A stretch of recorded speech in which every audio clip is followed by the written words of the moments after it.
Anecdotario, con Luis Alberto Fernández García. Kevin Simón Delgado nació en Suiza en 1989. Su formación profesional la llevó a cabo en la Universidad Autónoma de Querétaro. Es licenciado en Historia y maestro en Estudios Históricos por la Facultad de Filosofía de la UAC.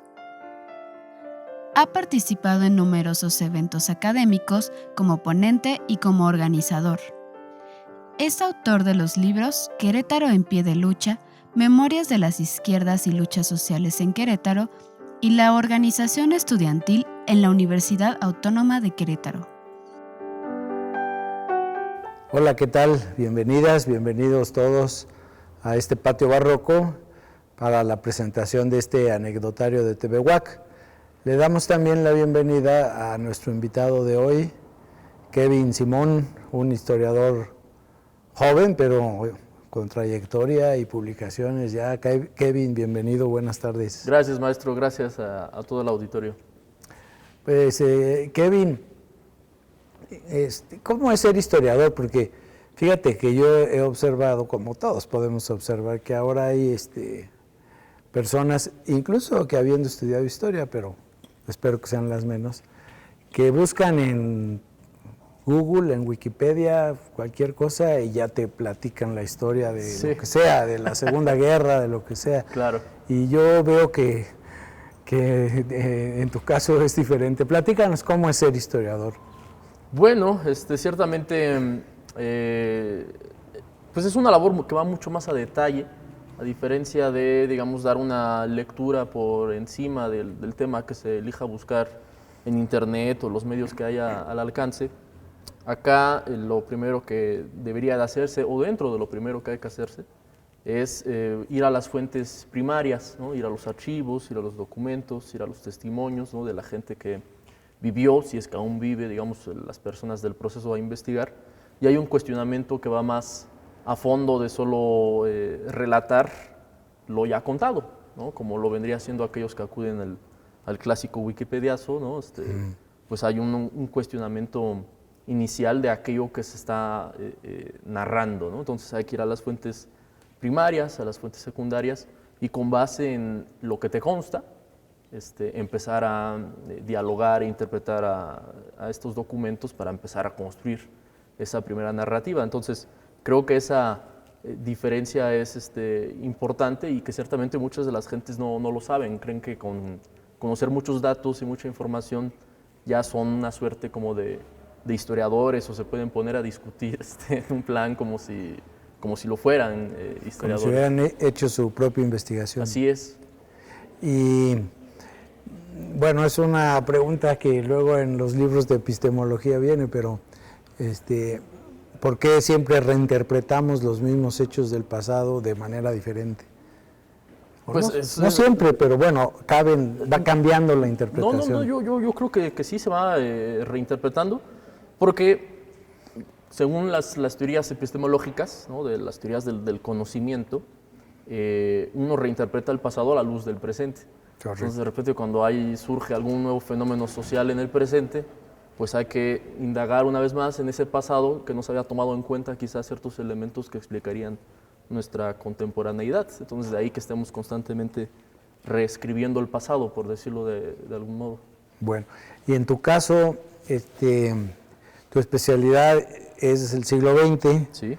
Te vas a los archivos, tienes la oportunidad en ocasiones de entrevistar a actores de los hechos que te interesan.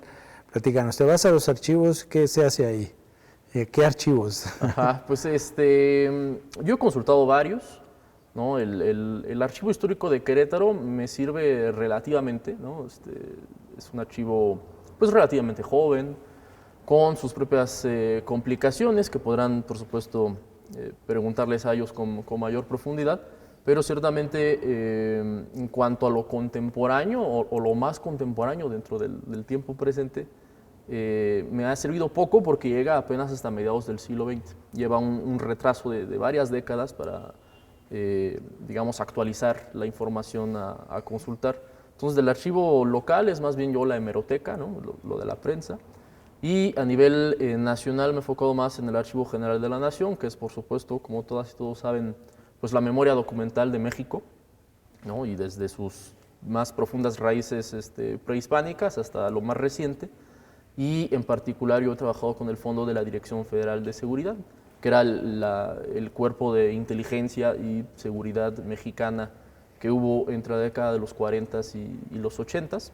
Entonces un documento pues bastante valioso, el que hay ahí, por supuesto criticable, con sus matices, una organización que se dedicó pues más bien a espiar, a reprimir, a perseguir a opositores políticos. Sobre todo a la ¿no? oposición, claro. Así es, más que hacer, digamos, una información administrativa, como podrían ser el de otro tipo de fondos, como el de la Secretaría de Gobernación, otros tantos.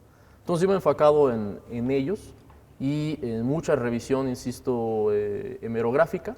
Y como bien comentabas, la ventaja de aquellos que investigamos los tiempos más recientes es que sí podemos pues, dialogar con las personas que han vivido los procesos, acontecimientos que uno está investigando.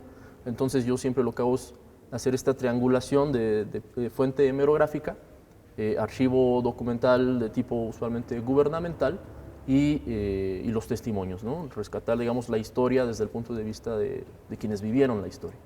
Ahora me gustaría preguntarte cómo encuentras las peculiaridades de cada uno de esos tres discursos, pero quizá sí, para tener más contexto, platícanos cuáles han sido tus temas de investigación, sí, tus publicaciones. Sí. Yo me he enfocado en trabajar a las luchas y movimientos sociales, sobre todo más bien las de izquierda, y ya desde unos años para acá a trabajar el contexto regional, ¿no? De cómo, por ejemplo, un 68 que ha sido muy trabajado, pero que ha sido sobre todo escrito desde el punto o la perspectiva de la Ciudad de México. La Ciudad de México, ¿no? Sí. El cómo se ha vivido, cómo se vivió en Querétaro, por ejemplo, ¿no? Entonces, yo lo he trabajado mucho dentro de lo local, sin ninguna intención de encerrarnos ni de decir que Querétaro para los queretanos, este tipo de discursos de la disque queretanidad que se pusieron muy de moda hace unos años, bueno, ya varias décadas. Sí. El chauvinismo, acá. Sí. Más bien, bueno, sí. Pero me gusta más bien el compaginar, ¿no? la historia local con la historia nacional y a veces, ¿por qué no?, hasta el contexto internacional. Ya es un mundo pues globalizado. Y digamos, trabajo bajo esa perspectiva, ¿no? Luchas sociales, ¿no?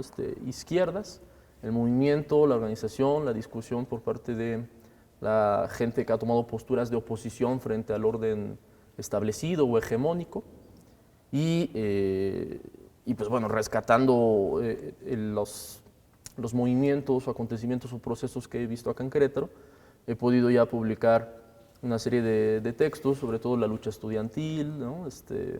Bueno, sobre todo, básicamente ahorita esos, ¿no? La lucha universitaria. Perdón, nada más, Querétaro, sí, bueno, aquí, ahorita nos dices qué haces en Querétaro, pero sí, aquí estudiaste en la Universidad Autónoma de Querétaro, tu licenciatura, tu posgrado en Historia, sí, pero realmente es necesaria tu investigación porque en Querétaro nunca pasa nada, ¿no? Sí, es decir, está el 68, sobre todo un movimiento que impactó nacional, bueno, y en todo el mundo hubo movimiento, pero en la Ciudad de México y en Querétaro, no, aquí no pasa nada, no había y no es así, ¿verdad? No es así.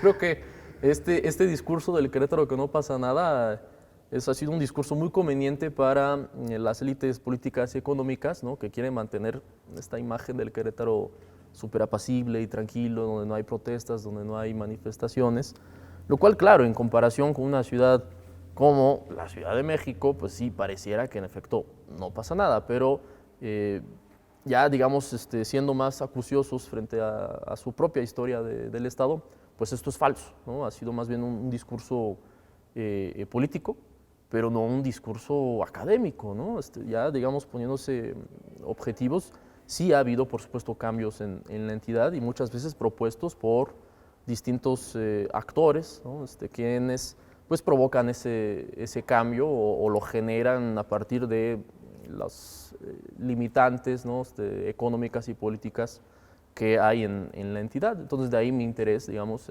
en investigar a las luchas sociales y a las izquierdas en Querétaro. Claro, y cambios que en gran parte se deben a pues las acciones, las posturas de personas que lo sufrieron, porque Sí, sí, sí.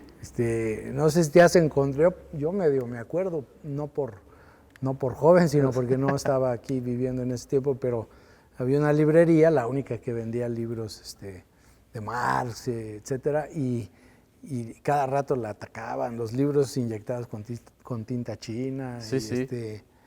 y bueno, hay unos cuantos firmes, pero que nos legaron la sociedad que tenemos hoy, más Así plural.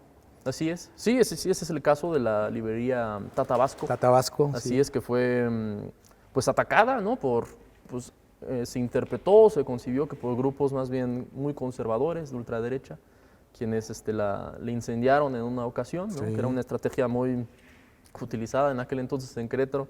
Y se incendiaban las oficinas de los partidos políticos de izquierda también, ¿no? Los extintos Que eran Partido Comunista, muy el poquitos. PMT, claro, eran un puñado de personas, pero quienes estaban muy comprometidas, digamos, con ese ideal, quienes empezaron a abrir política y culturalmente a Querétaro. Apertura que ya se notará más claramente, me parece, en los 90s. Sí, ahí ya, digamos, ya una sociedad más plural. Sí. Sí. Y Kevin, entonces, tus publicaciones son sobre todo de las luchas sociales, sobre todo de la izquierda en Querétaro, ¿es Sí, correcto? así es. Y entonces sí, regreso a mi curiosidad original. ¿Cómo comparas el archivo del CISEN de entonces, de la Ajá. Federal de Seguridad, con lo que salía en los periódicos Ujú. y con los testimonios de la gente que vivió eso y que todavía vive? ¿Cómo los comparas? ¿Cómo dialogan ellos? Sí, pues es que pues el propio diálogo hasta te lo propone el mismo documento, porque hay muchas contradicciones entre una versión y otra. Ya. Claro está que el papel, digamos, de la DFS, por su lógica esta de espionaje, hay que tomarlo con pinzas, la información que hay ahí. Es muy claro que en muchas ocasiones sus agentes u orejas, porque había las dos opciones, no es que hicieran una investigación muy seria, sino que a veces acudían a la prensa y de la prensa hacían el resumen y mandaban el Ya reporte. cumplían su tarea. Sí, y punto. Pero había unos que sí realmente hacían esta labor de estar más atentos, por decirlo de algún modo, insisto, no con fines académicos, sino con fines de policía. Pues sí. Pero o al menos a mí me han servido como para poner un marco más claro. ¿A qué me refiero? Cuando voy con el testimonio y le pregunto, oye, ¿cómo estuvo? Pues sí recuerdan, digamos, qué sintieron, y qué expresaron y demás, pero no recuerdan a veces un marco más exacto de fechas, por ejemplo, ¿no? De a qué hora, de dónde, quiénes, ¿no? Qué se dijo exactamente, porque pues la memoria es difusa y pues, con el paso de los años y de las décadas, pues no vas a recordar con precisión. Y muchas ocasiones, pues en estos mítines, marchas, protestas, encuentros, pues no se dejaba un registro por escrito. Entonces, ahí la ventaja de la DFS es que ellos sí hacían este registro por escrito y decían quién estaba reunido, quién dijo qué, a qué horas, quién acudió, quién hizo qué cosa. Entonces, esto te ayuda como para compaginar, ¿no? Insisto, siempre señalando la enorme diferencia de la lógica del documento de la DFS con la lógica del testimonio, quienes pues, evidentemente no van a enmarcarse tal cual. Claro, el otro, el de la policía política, pues también está interpretado como Claro. el del propio actor. ¿No? Así es, así es. Kevin, tu publicación más reciente, la acabas de presentar, es sobre las luchas sociales, Sí. pero la anuncias como tomo 1. ¿Ya tienes el material? Sí. ¿Ya sabes que van a ser cuántos tomos? ¿3? Van a ser 3 tomos, ajá. Sí, ya tengo el material prácticamente, ya tengo la investigación casi lista tanto para el tomo 2 como para el tomo 3, pero aún así me va a llevar ya varios meses, quizá yo calculo alrededor de un año para concluir el segundo tomo, y después viene todo el proceso de la publicación, que está en bastante tardado, ¿no? La austeridad y así. Y después, bueno, concluir el tercer tomo. Pero en general ya la investigación para los 3 tomos ya las tengo listas. ¿Y qué abarca esta última investigación? Sí, bueno, la serie de 3 libros se titula Querétaro, un pie de lucha, Memorias de las izquierdas y luchas sociales en Querétaro. Y el primer tomo, el cual ya está publicado y que pueden adquirir en la librería universitaria, abarca sobre todo, como había mencionado, las luchas estudiantiles universitarias, desde finales de los 50 hasta finales de los 80, aunque hay también un episodio sobre la contracultura, la música de protesta, acá en Querétaro, insisto todo, el magisterio y los ferrocarrileros, ¿no? En este está en el primer tomo, en términos generales. Y en el segundo tomo están sobre todo las expresiones partidistas, que van desde el Partido Comunista Mexicano, el Partido Mexicano de los Trabajadores, que son, digamos, los dos primeros que llegan a organizarse acá en Querétaro con mayor seriedad, pasando por todas las fusiones y divisiones de los 80s, que fueron numerosas, hasta llegar al PRD y PT. Y está también un capítulo sobre la lucha obrera, que también fue bastante considerable en Querétaro en los 70s, 80s, y otro episodio sobre el impacto de las guerrillas acá en Querétaro, donde también entrevisté, por cierto, a los dos queretanos, de cuales yo tengo conocimiento, que participaron en las guerrillas, ¿no? En la lucha armada de corte socialista en Querétaro, ¿no? O bueno, en México. México, pero eran de Así es, eran de Querétaro, en el marco de la llamada Guerra Sucia. Y en el tercer tomo son luchas más bien de corte urbano-civiles, ¿no?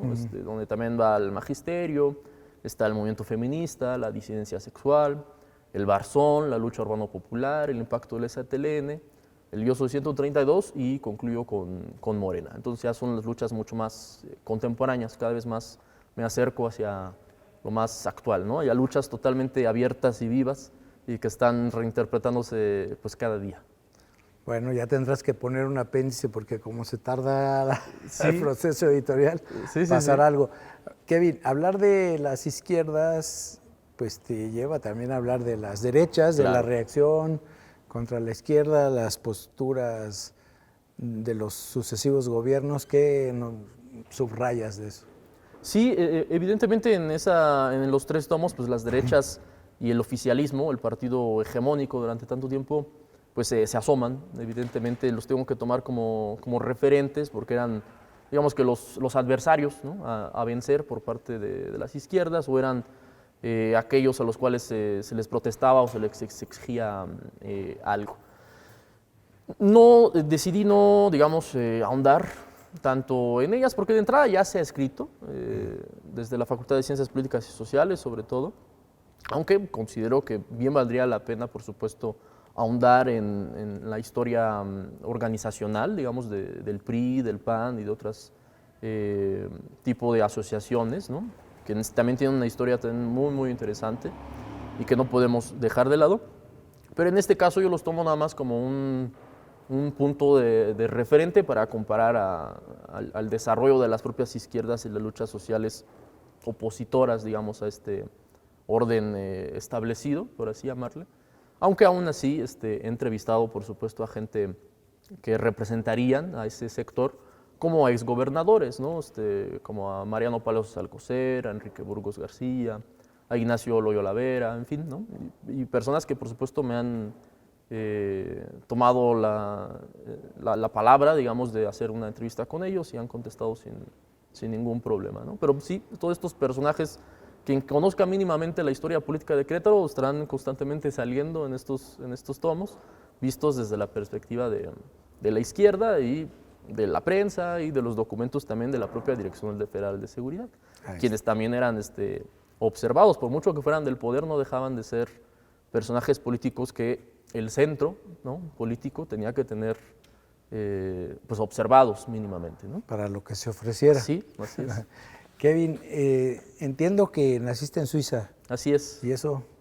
¿Y qué haces aquí? A ver, platícanos. Pues ahora sí que no fue mi decisión, ¿verdad? Mi papá es de allá. Ah, tu papá. Ajá, y mi mamá se fue para allá, mi mamá es aquí de Querétaro. Y vuelven ellos a principios, mediados de los 90s. Volvimos una vez más, ahí mi memoria me falla, sería cosa de revisar. Fue mucho ida y vuelta en un primer momento. Y finalmente nos establecemos ya aquí en Querétaro a principios del 97 y de ahí para el Real acá me he quedado. Entonces eres bien queretano. Yo me siento más de acá que de allá, aunque ciertamente pues hubo una etapa inicial de desarrollo en Suiza, ¿no? Donde yo empecé a hablar primero francés antes que el español, por ejemplo. y sí hubo, digamos, este sincretismo cultural, ¿no? Entre pues, una educación totalmente distinta en un país también muy distinto a México.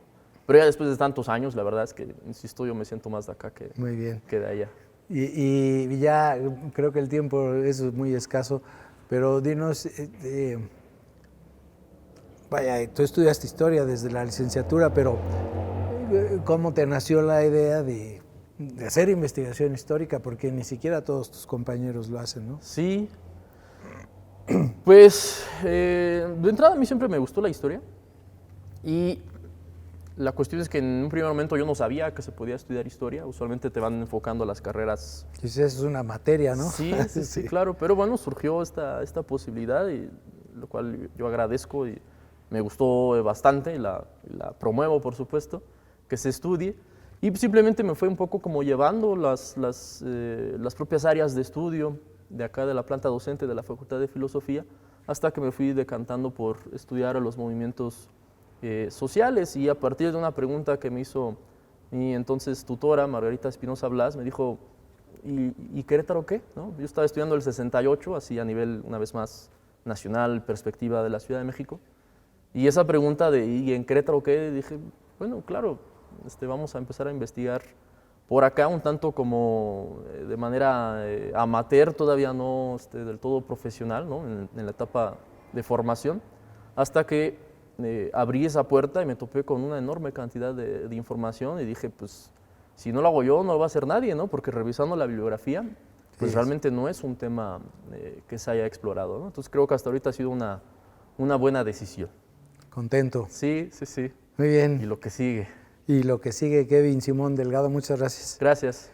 Kevin es profesor también en los bachilleratos de la universidad, profesor de historia. De ahí saldrán seguramente otras vocaciones. Muchas gracias a Kevin y gracias a todo el equipo y a ustedes por su amable atención.